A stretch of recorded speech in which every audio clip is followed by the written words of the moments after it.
જય ભીમ જય સંત રોહિદાસ। આજે તારીખ 1/2/2026 સંત શિરોમણી રોહિદાસ ભગવાનની જન્મ જયંતિ નિમિત્તે અત્યારે સમગ્ર વાવ, થરાદ, સુઈગામ, લાખણી તાલુકાના આગેવાનો ઉપસ્થિત થયા હતા અને સાથે સાથે જે નવા રીત રિવાજો માટે આપણું મેઘવાલ સમાજનું જે બંધારણ લખવામાં આવ્યું હતું, આપણે રીત રિવાજો નક્કી કરવામાં આવ્યા હતા, એની જે પુસ્તિકાઓ હતી આજે આવી ગઈ છે અને અત્યારે જે તે આગેવાનો છે એ પરગણાના આગેવાનો પુસ્તિકાઓ ને અર્પણ કરીએ છીએ અને આજથી જ બંધારણનો અમલ થાય એ દરેક સમાજ ઈચ્છી રહી છે। તો તમામને વિનંતી કે છેલ્લા 2-5 દિવસમાં તમામે ગામ દીઠ આ પુસ્તિકાઓ પહોંચે અને આપણા જે નવા જે સમાજને ઉત્કર્ષ માટે જે બધેલું બંધારણ છે એનો અમલ થાય એ અપેક્ષા સાથે જય ભીમ, જય ભારત, જય સંવિધાન।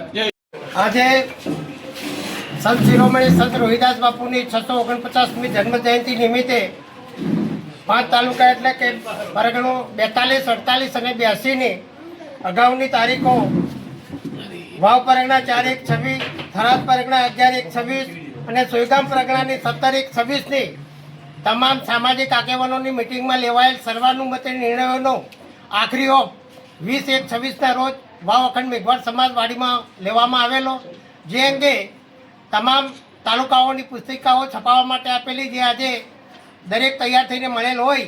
આજથી પાંચે પરગણામાં એટલે કે પાંચે તાલુકા 42, 48 અને 82માં તારીખ 1 ફેબ્રુઆરી 2026થી નવા સામાજિક રીતિ રિવાજો મુજબ તમામ પ્રસંગો દરેકે નિભાવવા માટે પૂરતી કાળજી રાખવી એવી સર્વે સમાજ બંધુઓ, વડીલો, યુવાનો અને દરેકને નમ્ર વિનંતી છે।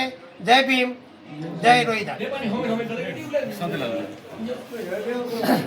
જય ભીમ। આજે રોહિદાસ બાપુની જન્મ જયંતિ નિમિત્તે વાવ, થરાદ, સોઈગામ, ધરણેધર અને રામ આમ 5 તાલુકાની સભા મળી અને જે મેઘવાળ સમાજનું નવીન બંધારણ બનાવ્યું છે તેની પુસ્તક આવી છે અને એનું વિવેચન કરી અને આજથી આ બંધારણ લાગુ થાય એ માટે તમામ સમાજને વિનંતી કરીએ છીએ કે આ બંધારણને અનુલક્ષીને ચાલે અને આજથી આ બંધારણ અમલ થશે અને તમામ તાલુકાના તમામ ગામડામાં આ બંધારણની કોપી અમારા તરફથી દરેક જગ્યાએ મોકલવામાં આવશે। દરેક લોકોએ આ બંધારણને અનુલક્ષીને હવે પછીનું બંધારણ પ્રમાણે જ વર્તન કરવું પડશે। જય ભીમ, જય ભારત, જય સંવિધાન।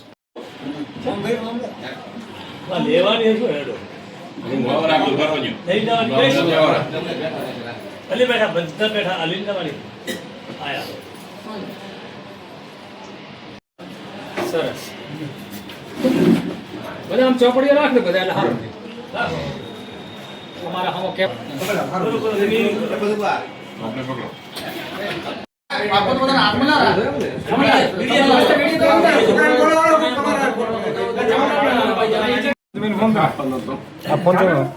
તમારો